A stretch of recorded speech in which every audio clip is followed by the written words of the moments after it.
दोस्तों, भारत से बड़ी इकोनॉमी की धोस दिखाने वाला चीन आज मुंह के बल नीचे गिरता दिखाई पड़ रहा है। चीन को इतना बड़ा झटका लगा है कि आने वाले सालों में न तो वह भारत के सामने अपनी अर्थव्यवस्था की धोस दिखा सकेगा और शायद हालात इतने बुरे हो जाएं कि चीन को 1.5 ट्रिलियन डॉलर के अपने सबसे बड़े बुनियादी मार्केट से हाथ धोना पड़े। बता दें कि यह मार्केट इतना बड़ा है कि इसमें कैश और डिजिटल ट्रांजैक्शन से सीधे लाख करोड़ की बात होती है और बिना इस सेक्टर के कोई भी देश ज्यादा लंबे समय तक मजबूती से खड़ा नहीं रह सकता। तो चलिए इस बड़ी खबर को डिटेल से समझते हैं, लेकिन उससे पहले अगर आप हमारे चैनल पर पहली बार आए हैं तो वर्ल्ड अफेयर्स से जुड़ी ऐसी डेली वीडियो के लिए नीचे दिए गए सब्सक्राइब बटन को प्रेस कर बेल आइकन जरूर दबा ले, जिससे हमारी डेली वीडियो आप तक सबसे पहले पहुंच सके। दरअसल दोस्तों, ये बात तो हम सभी जानते हैं कि चीन अपनी इकोनॉमी को जितना मजबूत और विशाल दिखाता है, असल में अंदरूनी तौर पर चीन की हालत इतनी अच्छी नहीं है। कई बार तो ऐसी भी खबरें निकलकर सामने आई थी कि अलग अलग प्राकृतिक आपदा की वजह से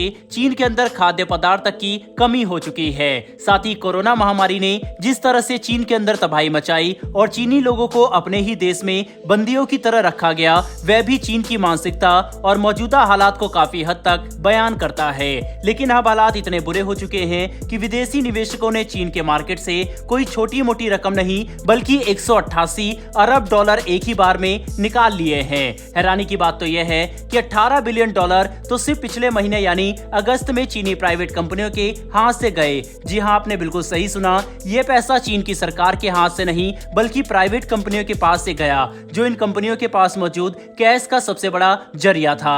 बता दें कि विदेशी निवेशकों के दम पर ही चीन की प्राइवेट कंपनियां दूसरे देशों में जाकर अपने प्रोडक्ट सस्ती कीमतों पर बेच पाती थी। लेकिन 188 बिलियन डॉलर विदेशी निवेशकों द्वारा चीनी कंपनियों से वापस लेने के बाद ऐसा लगता है कि अब ज्यादा लंबे समय तक ये कंपनियां भारतीय कंपनियों के सामने खड़ी होने लायक नहीं बच पाएंगी, क्योंकि जहां एक तरफ चीन को लगातार नुकसान हो रहा है, वहीं पर दूसरी तरफ भारत की इकोनॉमी रॉकेट की तरह आसमान में ऊपर बढ़ रही है। न सिर्फ भारत का स्टॉक मार्केट मजबूत हो रहा है, बल्कि हमारी प्राइवेट कंपनियों में विदेशी कंपनियां धड़ाधड़ निवेश करती नजर आ रही है। उदाहरण के लिए आप कल की ही एक घटना को ले लीजिए, जिस पर वीडियो बनाते हुए हमने आपको बताया था कि कैसे फ्रांस की टोटल एनर्जी अडानी ग्रुप में 6000 करोड़ का निवेश करने वाली है और इसके पहले भी इस ग्रुप ने अडानी की दूसरी कंपनियों में 37% और 20% की हिस्सेदारी खरीदी थी। साथ ही यह बात भी किसी से छुपी नहीं है कि भारत की कंपनियों को अमेरिका, ताइवान, जापान और कई बड़े यूरोपियन देशों का भी साथ मिल रहा है।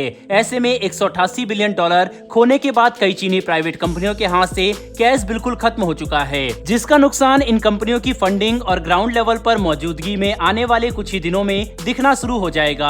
लेकिन इतना ही नहीं, बल्कि इस खबर का इम्पैक्ट यहीं तक सीमित नहीं रहेगा, बल्कि मूडीज ने अब एक ऐसी रिपोर्ट जारी कर दी है जिससे चीन के सबसे बड़े मार्केट का धराशायी होना लगभग तय हो चुका है। दरअसल अपनी रिपोर्ट में मूडीज ने चीन के प्रॉपर्टी मार्केट की रेटिंग को नेगेटिव में कर दिया है, जो चीन के लिए 1.5 ट्रिलियन डॉलर का मार्केट है और ये वही नुकसान है जिसकी बात हमने वीडियो की शुरुआत में की थी। दोस्तों, चीन की प्रॉपर्टी मार्केट पहले ही गिरने की कगार पर आ चुका है।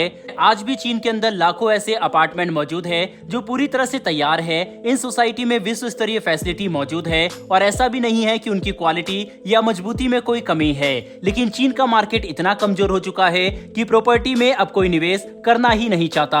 अक्सर लोगों के पास एक नहीं बल्कि 2 या 3 अपार्टमेंट मौजूद है, जिनकी वजह से चीनी मार्केट में प्रॉपर्टी की डिमांड पूरी तरह से खत्म होती दिखाई पड़ रही है और ये मार्केट 1.5 ट्रिलियन डॉलर का है, जो अब खत्म होता दिखाई दे रहा है। साथ ही मूडीज की तरफ से सामने आई रिपोर्ट इस बात को कंफर्म करती है कि चीन चाहे अपनी अर्थव्यवस्था को जितना ही मजबूत दिखा ले, लेकिन असल में वह अंदर से खोखला होता जा रहा है। वह समय दूर नहीं जब चीनी मैन्युफैक्चरिंग सेक्टर उठकर पूरी तरह से भारत के हाथ में आ जाएगा, क्योंकि चीनी सामान वैसे ही अपनी घटिया क्वालिटी के लिए जाने जाते हैं और जो भी हाई क्वालिटी प्रोडक्ट चीन बनाता है वह विदेशी कंपनियों के हैं, चाहे आईफोन की बात हो या फिर टेस्ला की कार की। अब धीरे धीरे करके सभी कंपनियां भारत में आती हुई नजर आ रही है, जिसकी शुरुआत आईफोन से हो भी चुकी है। वहीं पर जून में जब पीएम मोदी अमेरिका के दौरे पर थे तब टेस्ला के मालिक और अरबपति इलॉन मस्क के साथ भी उनकी एक काफी अच्छी मुलाकात हुई, जिसके बाद इस बात की संभावना बढ़ चुकी है कि बहुत जल्द ही